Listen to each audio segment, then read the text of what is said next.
Hi, my name is Gabbi, also known as McMansion Chicago, and you're watching Birdie TV. It's Birda, Birda, Birda TV, Birda TV.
So some years back, me and my son, we started taking pictures, and the one thing I noticed in my pictures was I had these really dark rings under my eyes, like hated them.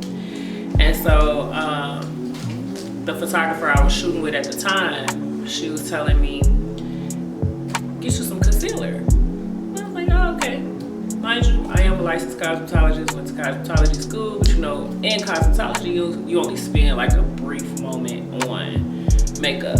So I started exploring different types of concealers just to like hide that one feature that I did not like when I took my photos. And then while in school for cosmetology, me and my best friend Tony, we started getting into eyebrows, and he was teaching me different stuff and I was teaching him different stuff, and then it just became a thing from there. And so I feel like I just decided to take it a step further once I realized I was good at it.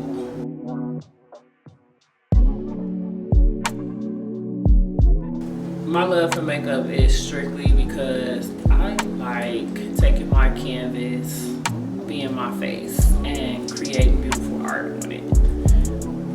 Some of the most complex looks on down to the basic, just stepping out with your girls after dark look. I like taking various colors and materials and creating characters with the hope to present or express myself through using my canvas, my skin as a visual space to create art.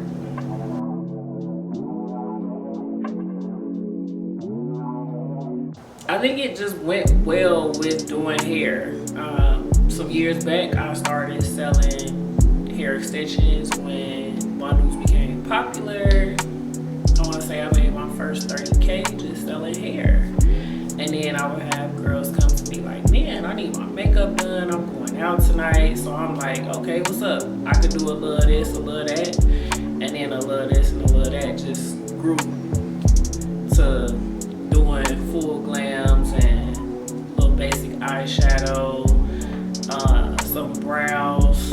Then I got into tinting brows, and I did take a class to do lash, like individual lash extensions, but that takes too long and I don't really like it. So I just stick to the glamorous side of it, the more artsy side of it, which is doing the professional makeup artistry.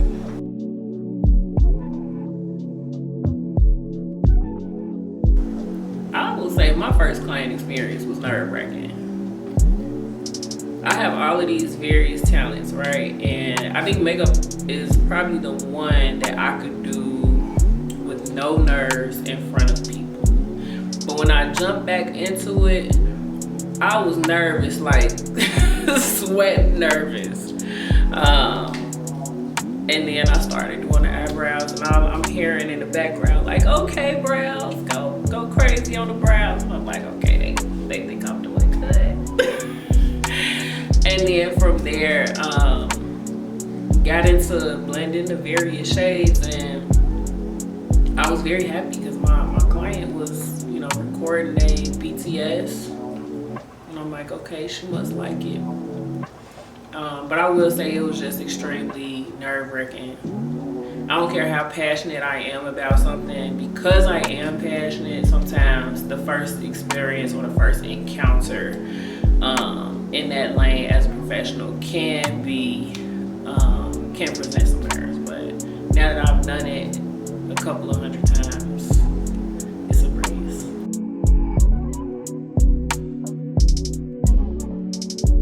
I will say, like, after I took a pause doing makeup, once I got back into it, my first big event, aside from the personal clients that I already had, was a black and white gala at the Promontory. And I will say that was one of those experiences that I was describing where I'm like, oh man, I was super nervous, but I was just super proud of myself after I had done it, because it had been so long since I had decided to do anything of that nature.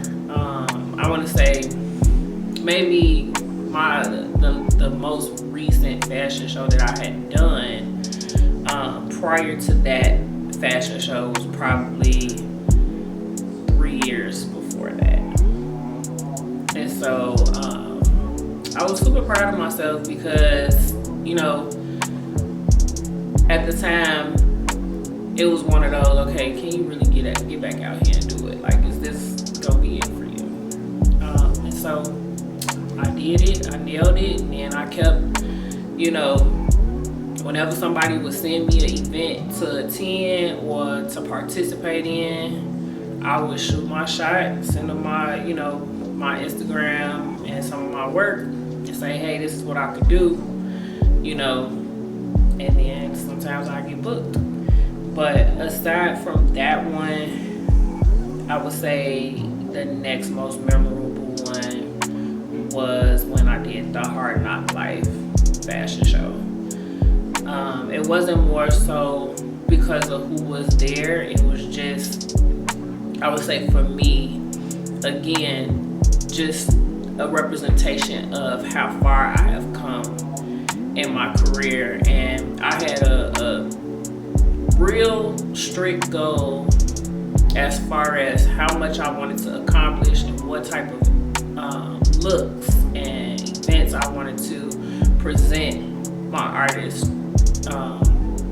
artistry in. And from there, I had done like some other like voluntary work with like Model Icon. I worked another show, Sunflower Cabana. She's really dope. I did the Mothership fashion show, which was also pretty awesome as well, with a bunch of talented people. But it allowed myself to be in a room with folks who are just as talented as me, but also get to display, you know, my talents as well.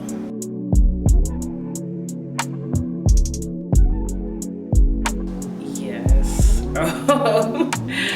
I had a client fly in from Houston and I had to do her makeup in hotel.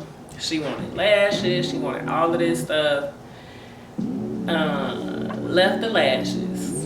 And I normally keep a ton of lashes. I literally had just gone to my lash vendor, had a whole bag full of lashes sitting in my dining room. And I get all the way to the hotel, no lashes. No lashes. So now I'm sitting here embarrassed because I get to the end of the service and I'm like, man, I don't got no lashes. I'm like, I don't know what I'm doing. So then from there, I left my NYX Vivid Matte eyeliner.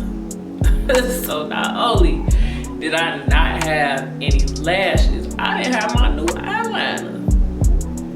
And if you know anything about the Vivid Matte collection, sometimes they dry out kind of fast. So I was a little salty that I didn't have this eyeliner and these lashes. But luckily my client was cool.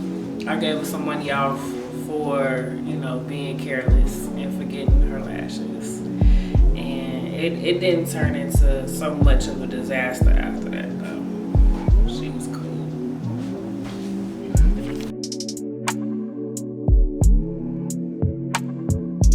My go-to look would be a black smoky eye, like black all over the lid, a brown in the crease, and then a lighter brown on a brow bone. That is my favorite look. It's crazy because I have several variations of that look, but it's my favorite one. I feel like it eat every single time.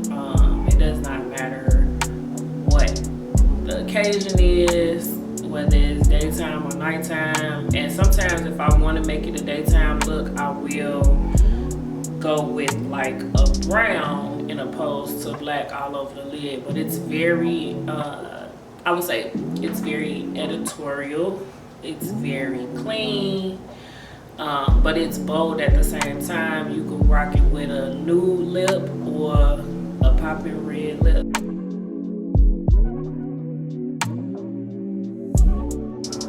I think every woman should know how to like at least blend two colors on their lid.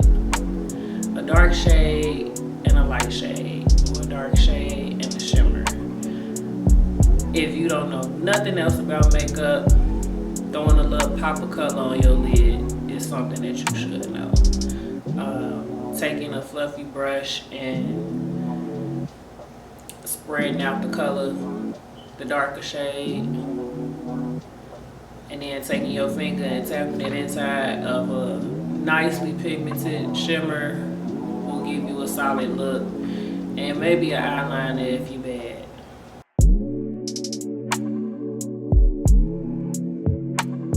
I would say Summer Walker. First of all, I think Summer Walker has like the perfect lid for eyeshadow, so there's that. But I just think she is the best representation of R&B right now. So I would love to glam my girl up and hear some of her music while we doing makeup.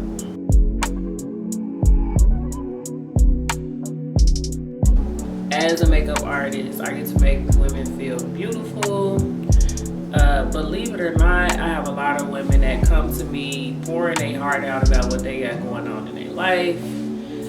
Whether it's a health issue, skin issue, man issue, and they sit in my chair, get glammed up, and walk away feeling like $1,000,000. And that's what I hope for every woman, especially in a world where being confident is just not easy, you know.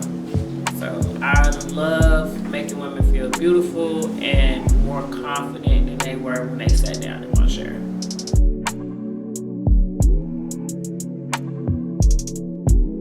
I would say the challenge is, I think people need to notice that there's a market for everyone. So while you may see that other people are growing at a faster pace than you, there's always a market for you. And in due time, you will reach your client base. Aside from that, I would say in the makeup artist industry in general, I think there's always room for growth as far as product quality. We always looking for the perfect this or that. I know my biggest thing is under eye creasing, and it's just because, you know, that's the issue I have with my own personal skin. And I have not found the perfect blend of products that prevents that under eye creasing. I get it almost regardless. I've tried so many tips and tricks. Even the moisturizing piece, it do not help. It's just my skin. And so I'm hoping that, you know, I can either come out with a product that will be beneficial to those that experience that, or that I find something that is a perfect match for me. Aside from that, I know me personally as a makeup artist, I'm pretty confident in what I do, but I also would like to build more confidence in doing some things that are a little bit more detail and skill based. I'm trying to expand SFX makeup for myself. I love doing it. I'm pretty good at it, but I haven't tackled every aspect of it. So I do want to dive into it a little bit more, so that I can be a little bit more confident in that. And then I would say the other challenge I face is finding time to really create content. I know content is really big for MUAs right now. We used to be like, you know, the background dancers, the supporting castmates that get listed at the bottom of the credits. And now we're super front facing. Branding yourself is, you know, being on camera and talking about things and showing techniques and product reviews, and just finding the time and space to do all of that. As passionate as I am about it, my life is just super busy. And so finding time is a challenge for me, and I'm working on that this year. The word of the year for me is consistency, so it's starting now though.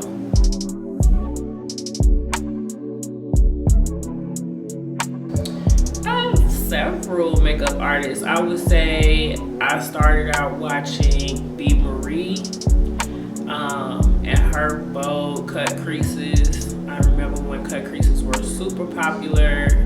Me and my best friend, we would be on YouTube like, girl, did you see that new video come out? And we'll be sitting there just watching the techniques.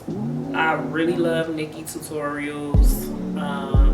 Her makeup is always bold, clean, and exciting. But she has also put me on to a bunch of different, I would say a bunch of different products that are unique, like the Black Light Mayron. I think it was an eyeshadow. I want to say it was an eyeshadow. And then I would say the top of my list right now, like current day, is Danessa Merrick's. I like the way her makeup has a super flawless application.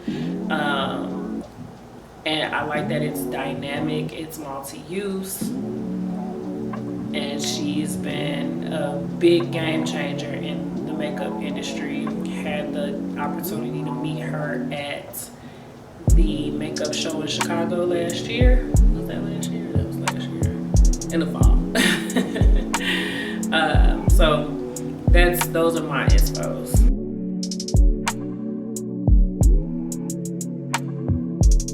Well, technically I did at a point. I would say sometimes I do quite often, just because I think trying to balance my personal life and my two vastly different professional lives leaves a lot less time for me to just chill out and be me. But the one thing that keeps me in makeup is I just love creating beautiful art. Like my most recent creation was a collaboration on celebrating cultural diversity or cultural significance. I worked with Drea. She's a designer, clothing designer from Baby VVS, and model Frenchie, photographer Cleo Cartwright. It was a beautiful collaboration. We made a dress from here.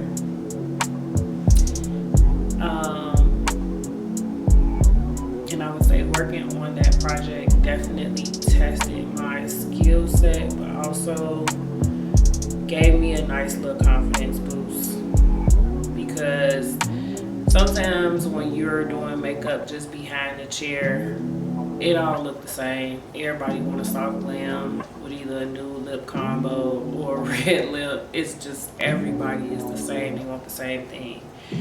And I think sometimes we don't get to be as creative as we want to be,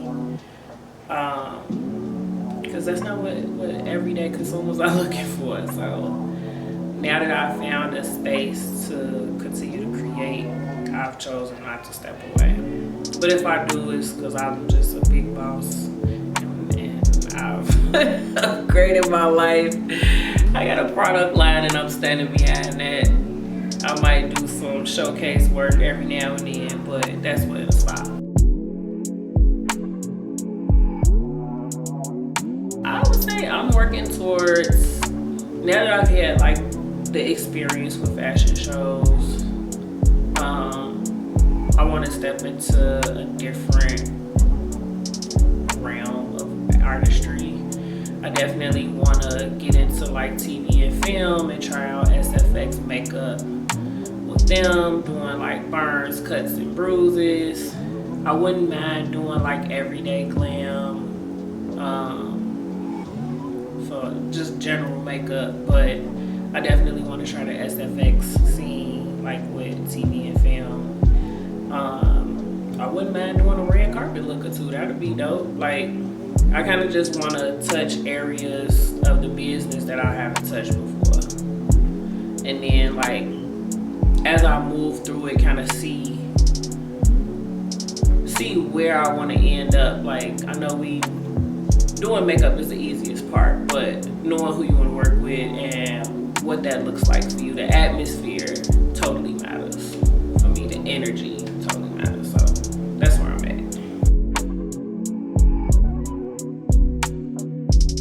I wouldn't say I didn't really got no inspo for the look. I just kind of did what my brain was telling me to put on my face. It was one of those moments. Like, this was straight off the dome. It was no rhyme or reason to it. I just decided to do something different. I did use a pink, a orange, a purple, like a teal color, and I did use a little black and some shimmer stuff. The lashes, I have one today. These are McMansion Chicago. This is the Selena lash. This is my signature lash. You'll see me in this lash all the time. And if it fits your eye shape, you'll probably be wearing it too. Currently, you can order them by reaching out to me because the website is under construction. We want it to be bigger and better this time, so I'm putting a lot of effort and money behind making sure the website is on point. So when y'all shop, you get the right type of experience, but you can get them shipped to you. They can be delivered via Uber if you are local, the Uber carrier service. And I got hair extensions as well. It's like a shimmery, like teal, like bluish color. Yeah. Black. Brown. Pink.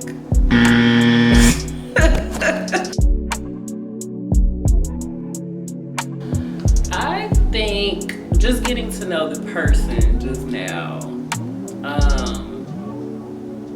I think the name came from the fact that, you know, birds are free. They can fly, they can do whatever they want to do. And I think this was just an opportunity to represent that freedom.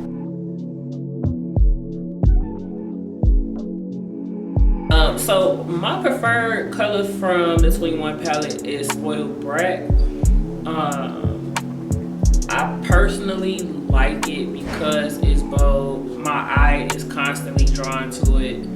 I was drawn to it when I seen it sitting on the table. Like when I first opened the palette, that is the one color that my eye just continues to be drawn to. I also like the color payoff when I applied it on the outer corner of my lid. I like the fact that when you lay it down, even with a base, it looks sort of different from what is on the palette. And also then when I blended it in with a few colors, it gave something different then too. So I feel like it's a color that's versatile, but it's bold. I like the boldness of it.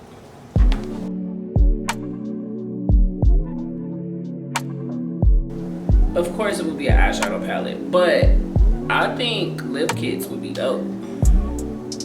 There's a lot of them out there, but there's not a lot of good ones out there.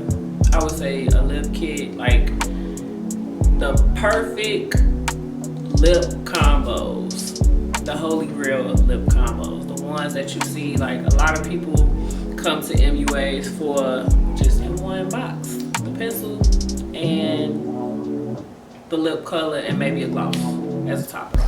Thanks again for watching. My name is Gabby. You can follow me on Instagram, YouTube, TikTok. I really don't use my Facebook, but if that's your flavor, go for it. And McMansion Chicago. All of them are McMansion Chicago except for Facebook. Facebook is just McMansion. And don't forget to like, follow,